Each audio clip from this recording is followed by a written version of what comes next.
Hello everyone, welcome to the Pathfinder channel of the Unique Academy.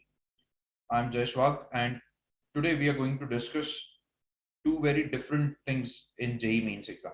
The qualifying cutoff and the admission cutoff. These are two different cutoff that are declared regarding JEE mains exam. ये दोनों में difference क्या होता है इसको समझते हैं. First of all, JEE का जो मेंस का cutoff होता है वो qualifying cutoff जो होता है वो National Testing Agency declare करती है. Okay, qualifying cutoff is declared by National Testing Agency and there is another cutoff that is admissions cutoff. ये एक और authority होती है उसके लिए, the Joint Seat Allocation Authority. Basically NTA ये agency का काम क्या होता है, आपका जो एग्जाम्स है उनको कंडक्ट करना, ओके, और फाइनली आपकी जो रैंकिंग वगैरह है वो लगाना. इसके बाद का जो काउंसलिंग का प्रोसेस होता है वो पूरा करने के लिए एक अलग अथॉरिटी होती है, एक अलग इंडिपेंडेंट अथॉरिटी है known as the Joint Seat Allocation Authority.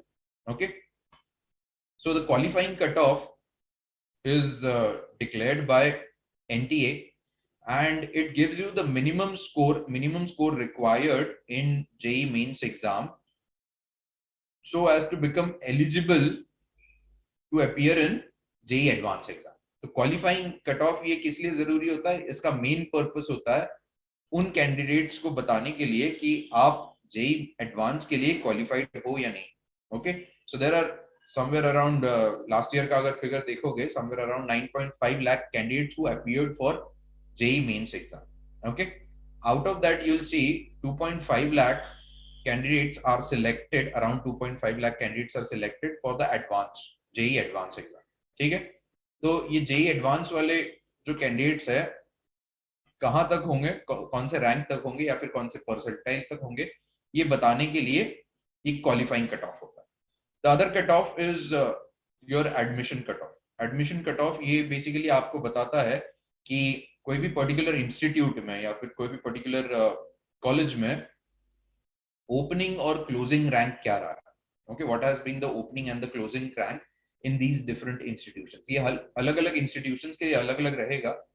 तो जॉइंट सीट एलोकेशन अथॉरिटी जो है काउंसलिंग करते समय आपको ये भी बताती है कि कौन से रैंक तक कौन से कॉलेज में एडमिशन हुए. ओके, इनको थोड़ा डिटेल में समझते हैं. First of all the difference between qualifying cut of and admission cutoff. The agencies are different. Qualifying cutoff, it is declared by National Testing Agency so that we may know the candidates who are going to appear in the advanced exam, JEE advanced. Okay, जो admission cutoff होता है वो declare करती है Joint Seat Allocation Authority. ये किसके behalf पर, जो इंस्टीट्यूट्स होते हैं अलग अलग इंस्टीट्यूट्स के. अब आप आगे जाकर देखोगे एग्जांपल्स हम देखेंगे कि हर एक इंस्टीट्यूट के लिए जो कट ऑफ रैंक होता है वो अलग होता है. Okay, so for all these institutions, on behalf of all these institutions, ये जो एडमिशन कट ऑफ होता है मेंस का उसको joint seat allocation authority declare करती है. Okay, so what is the purpose, we already know the purpose कि JEE mains से JEE एडवांस में जाने वाले जो कैंडिडेट्स है वो पता करने के लिए NTA की तरफ से क्वालिफाइंग कट ऑफ डिक्लेयर किया जाता है. Okay, on the other hand side the admissions cutoff, it is the minimum marks required for the candidate for to get an admission in a particular institution. किसी एक particular institution में, suppose NIT Trichy में आपको जाना है तो NIT Trichy का आपको admission cutoff अलग से देखना होगा कि वहां पर पिछले कुछ सालों में जनरली कौन से रैंक तक एडमिशंस हुए हैं और कौन से रैंक तक एडमिशन शुरू हुए और कौन से रैंक पर एडमिशंस खत्म हुए. ओके, सो जो क्वालिफाइंग कट ऑफ होता है it is not institution specific, ये ऑल इंडिया के लिए होता है. For the entire country this particular cut off is one single cut off. बस यहाँ पर कैटेगरी वाइज होगा ऑफ कोर्स कट ऑफ, जो अलग अलग कैटेगरीज है, रिजर्व कैटेगरीज है, OBC, SC, ST, physically persons with disability, इनके लिए अलग अलग कट ऑफ होगा. Okay, on the other hand side admissions cut off ये इंस्टीट्यूट स्पेसिफिक होंगे. दैट मींस हर एक इंस्टीट्यूट के लिए ये अलग से बताया जाता है. ओके, यहाँ पर भी आप देखो कैटेगरी वाइज कट ऑफ बताया जाएगा. जैसे एक इंस्टीट्यूट का जो एडमिशन कट ऑफ रहेगा तो सिर्फ लास्ट और फर्स्ट रैंक जो एडमिशन लिया है वो नहीं बताया जाएगा. Again with in the categories also the cut off would be declared. ठीक है. Again the qualifying cut of, it is not branch specific,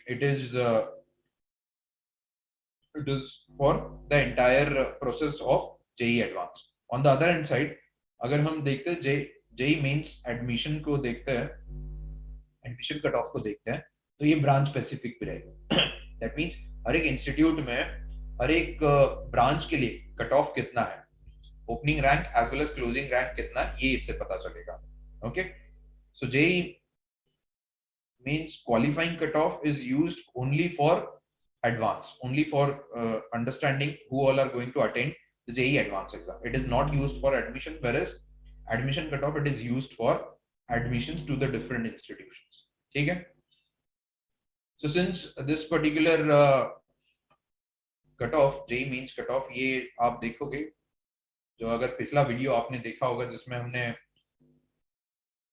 JEE mains के जो अलग अलग परसेंटाइल्स, मार्क्स, स्कोर्स, ये क्या होता है, इनको देखा था. रैंक किस हिसाब से आता है, अगर पर्टिकुलर रेंज में आपके परसेंटाइल है, अगर पर्टिकुलर रेंज में आपका स्कोर है, तो उसको डिस्कस किया था. उस समय हमने नॉर्मलाइजेशन प्रोसेस भी देखा और उसमें किस तरह से कैंडिडेट्स के परसेंटाइल निकाले जाते हैं उसको भी देखा. उसको अगर आपने देखा होगा तो आपको पता चलेगा कि यहाँ पर आपका कट ऑफ जो है हर साल का, वो डिटरमाइन करने के लिए कौन कौन से फैक्टर्स अफेक्ट करते हैं. First of all, it is the number of candidates which affect the overall cut off. कितने लोग एग्जाम देने वाले और कितने मार्क्स उसमें आने वाले, उस पर डिपेंड करेगा cut off. Number of seats available हर एक इंस्टीट्यूट में, टोटल ऑल ओवर इंडिया जो अलग अलग इंस्टीट्यूशंस पार्टिसिपेट कर रहे हैं जेईई मेंस में एडमिशंस के लिए, तो टोटल सीट्स कितने अवेलेबल हैं.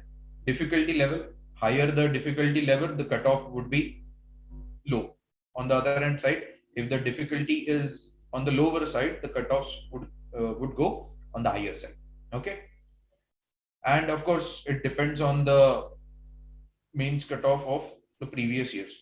क्योंकि जनरली कैंडिडेट जो है वो देखेंगे कि पिछले साल कौन से इंस्टीट्यूट्स में हायर रैंकिंग वाले कैंडिडेट्स ने एडमिशन लिया था, कौन से इंस्टीट्यूट्स में लोअर रैंकिंग वालों ने लिया था, और उस हिसाब से हर एक इंस्टीट्यूट के लिए कट ऑफ भी अलग अलग रहेगा. ओके.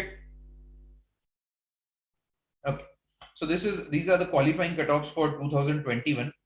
Since यहाँ पर स्कोर जो बताया जाता है एनटीए की तरफ से, वो अब कैसे बताया जाता है, परसेंटाइल के फॉर्म में बताया जाता है. It is given in percentile form. Percentile form में बताए जाने के कारण क्या होता है, यहाँ पर जो हाईएस्ट रैंकर रहेगा उसका 100 परसेंटाइल रहेगा. As you can see, this column is telling us कि हाईएस्ट स्कोर हर एक कैटेगरी में कितना हुआ था. So for the unreserved categories या फिर जनरल कैटेगरी जिसको कहते हैं, उसी में हाईएस्ट स्कोर वाला कैंडिडेट था, देयरफॉर मैक्सिमम परसेंटाइल वहां पर कितना रहेगा, 100 percentile. For all the other categories the scores are different, okay. Minimum यहाँ पे मैटर करता है, मिनिमम आपका कट ऑफ, कि मिनिमम मार्क्स आपको कितना चाहिए जेई मेंस में. जो क्वालिफाइंग कट ऑफ है, एडवांस में आप जा रहे हो, ये समझने के लिए आपको क्या देखना होगा कि आपका परसेंटाइल कितना. If you are unreserved category candidate, you should have minimum percentile of 87.89. इससे कम परसेंटाइल आपका नहीं होना चाहिए. इससे कम रहेगा तो आप एडवांस के लिए क्वालिफाइड नहीं रहोगे. You are not eligible to sit in the advance exam. ठीक है. Same ways the cutoffs have been given for other categories as well. You can take a look and you'll understand कि minimum आपको कितना percentile ये exam में लाना होता है अगर आप अलग अलग कैटेगरीज को बिलोंग करते हैं. Okay. STs, economically weaker section, ये रिसेंटली एक नया कैटेगरी लाया गया है for the economically weaker sections of the society. Okay. This is unreserved physically handicapped candidates के लिए. ये अनरिजर्व्ड मतलब general category, STs and OBC non creamy के लिए. हर एक कैटेगरी के लिए अलग अलग कट ऑफ यहाँ पर बताया गया. Okay. Just take a look, pause the video and take a look at it. So this here is the trend for the previous years. आप देखोगे यहाँ पर नंबर्स जो दिख रहे हैं कुछ अलग तरीके से दिख रहे हैं. ये 3 सालों के लिए और उसके पीछे के कुछ सालों के. The reason is this is the year when NTA came into action. NTA agency जो है, national testing agency, it came into action from 2019 exam. और उस समय से फिर जो स्कोर्स है वो परसेंटाइल के फॉर्म में कैलकुलेट किए जाने लगे. ओके. परसेंटाइल ये किस तरह से कैलकुलेट होता है उसके लिए आप जो प्रीवियसली वीडियो यहाँ पर डाला गया उसको देख सकते हो. So for the past 3 years, the scores are being declared in the form of percentile.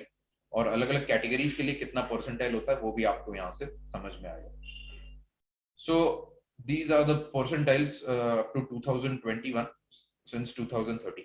2013 से लेकर ये 2018 के जो स्कोर्स है ये directly 300 out of out of 300 marks कितना मिनिमम मार्क्स आपके पास चाहिए to be qualified for the advance JEE advance exam उसके ये cut of.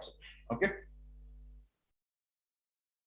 So this is again a trend as you can see 2020 तक आते आते आप देखोगे कट ऑफ किस तरह से चेंज हो रहा है. जनरल कैटेगरी के लिए अगर कट ऑफ देखते हैं तो ये बढ़ते जा रहा है. For the reserve categories marginally कम होते हुए दिख रहे हैं हमें कट ऑफ 2019 के कंपेयर में 2020. Okay, this year again this cutoffs they have reduced. Okay, 2021 में अगर देखोगे ये कट ऑफ और भी रिड्यूस हो गए. अगेन कैटेगरी वाइज यहाँ पर ट्रेंड आपको दिख रहा है, एक बार इसको देख लें. अब फिर आता है जो एडमिशन कट ऑफ है उनकी तरफ. Here is a list of certain colleges जो टॉप एनआईटीज है जेई मेंस के थ्रू जहां पर आप डायरेक्टली एडमिशन ले सकते हो. जेई एडवांस देने की आपको जरूरत नहीं होती. ऐसे कुछ कॉलेजेस हैं तो इनके लिए जो ओपनिंग रैंक और क्लोजिंग रैंक यहाँ पर बताया गया. सो ये रैंक आप जो यहाँ पर देख रहे हो इससे एक हमें पता चलता है कि यहाँ पर आप देखोगे एनआईटी वारंगल को, since NIT Warangal is considered as a best NIT, therefore आप देखोगे कि जो क्लोजिंग रैंक है काफी हाई है. यहाँ पर 2341 पे यहाँ पर एडमिशंस क्लोज हो चुके हैं. Okay, that means if you want to get admission into NIT Warangal, you should have really good score. You should have a really good score, and you should get rank at least 2000 rank आपका होना चाहिए यहाँ पर. Okay, same ways बाकी NITs को भी आप यहाँ पर compare कर सकते हो. This particular slide helps you to decide कौन सी NIT better है, क्योंकि आपको जब काउंसलिंग के लिए आप जाते हो, काउंसलिंग आपको करना होता है, ऑनलाइन काउंसलिंग आजकल होता है, तो उसमें आपको एक प्रेफरेंस लिस्ट भी देना होता है. फर्स्ट कॉलेज आप कौन सा प्रेफर कर रहे हो, सेकंड कौन सा प्रेफर कर रहे हो. So depending on your rank you should give उस रेंज में, आपकी रैंक की रेंज में जो कॉलेज आ रहा है उसी को आपको फर्स्ट प्रेफरेंस हमेशा देना चाहिए, ताकि आपको वो पर्टिकुलर कॉलेज मिलने का सबसे ज्यादा चांस हो. अगर आप फर्स्ट प्रेफरेंस हायर कॉलेजेस को दे देते हो और फिर लोअर प्रेफरेंस ऐसे किसी कॉलेज को देते हो जहां पर आपका रैंक आएगा जनरली, तो उस केस में वो कॉलेज में मिलना आपके लिए मुश्किल हो जाता है, because those candidates who have as the first preference उनको पहले प्रेफरेंस दिया जाएगा वहां पर. Okay, so therefore this ranking the opening and closing rank helps you to decide कि आपके रैंक के अकॉर्डिंग आपको कौन से कॉलेज में कौन सी ब्रांच मिल सकती है. ये अलग अलग ब्रांचेस के लिए यहाँ पर एग्जांपल बताया गया है. कंप्यूटर साइंस के लिए कट ऑफ कितना है, इलेक्ट्रिकल एंड इलेक्ट्रॉनिक्स के लिए कितना है, इलेक्ट्रिकल एंड कम्युनिकेशन इंजीनियरिंग, फिर उसके बाद mechanical engineering and electrical engineering, और some institutes give it as electrical and electronic engineering. ठीक है, तो ये अलग अलग इंस्टीट्यूशंस के लिए अलग अलग कट ऑफ्स है. किसी पर्टिकुलर इंस्टीट्यूशन के लिए आपको अगर कट ऑफ पता करना है तो आप कमेंट में मुझे पूछ सकते हो, मैं आपको उस पर्टिकुलर इंस्टीट्यूट के लिए कट ऑफ बता दूं. Okay, so these are the top NITs जिनको सबसे ज्यादा प्रेफरेंस दिया जाता है. There are other NITs as well जो इस लिस्ट में नहीं है. देन जेई मेंस के थ्रू एक और तरह के इंस्टीट्यूशंस होते हैं जहां पर आप एडमिशन ले सकते हैं, और वो होता है triple IT. Okay, Indian institute of information technology. ये जनरली आपको आईटी, कंप्यूटर साइंस और इलेक्ट्रिकल इलेक्ट्रॉनिक्स में ही डिग्रीज प्रोवाइड कराता है. Okay, these institutions, triple IT institutions, they are specialized institutions for especially information technology. Okay, तो जो computer science stream में जाना चाहते हैं, आईटी सेक्टर में या फिर इलेक्ट्रिकल इलेक्ट्रॉनिक्स में जाना चाहते हैं, तो उनके लिए ये ट्रिपल आईटीज है. ट्रिपल आईटीज के लिए यहाँ पर 2019 का मैंने डेटा लिया है कि अलग अलग इंस्टीट्यूशन जो है, ट्रिपल आईटी ग्वालियर है, फिर ट्रिपल आईटी चेन्नई है, ट्रिपल आईटी यहाँ पर गुवाहाटी है, कोटा है, triple IT AP Andhra Pradesh वाले, triple IT Gujarat, triple IT Imphal, triple IT Dharwad and Surat. तो इनके लिए कंप्यूटर साइंस और electrical, there may be some colleges which are not giving electrical engineering as an option. Okay, सिर्फ कंप्यूटर साइंस होगा या फिर सिर्फ आईटी वगैरह होगा, ऐसे भी है कुछ कॉलेजेस, तो इनके लिए रैंक नहीं यहाँ पर लिखा गया। तो यू कैन सी कि मैक्सिमम रैंक आपका कितना होना चाहिए, कि अगर आपको जो ट्रिपल आईटी ग्वालियर है एमपी में, वहां पर एडमिशन चाहिए, तो मैक्सिमम रैंक आपका 10,780, 10,780, इतना रैंक आपका होना चाहिए, मैक्सिमम इतना हो सकता है। इससे ज्यादा अगर होगा तो यहाँ पर एडमिशन आपको नहीं मिलेगा। ठीक है, so as per preferences and as per your किस रीजन से आप बिलोंग करते हो, you can take one of these triple ITs as well. ठीक है, so this is all about the cut offs for the JEE mains exam. अगर आपको कोई भी डाउट है, क्वेश्चंस है, क्वेरीज है regarding the cut offs for different institutions and other examinations, please let me know in the comment box. And if you like this video, please hit the like button and do click the subscribe button for the future videos of the Pathfinder channel of the Unique Academy. So this is all for today. Thank you very much and keep studying. Best of luck.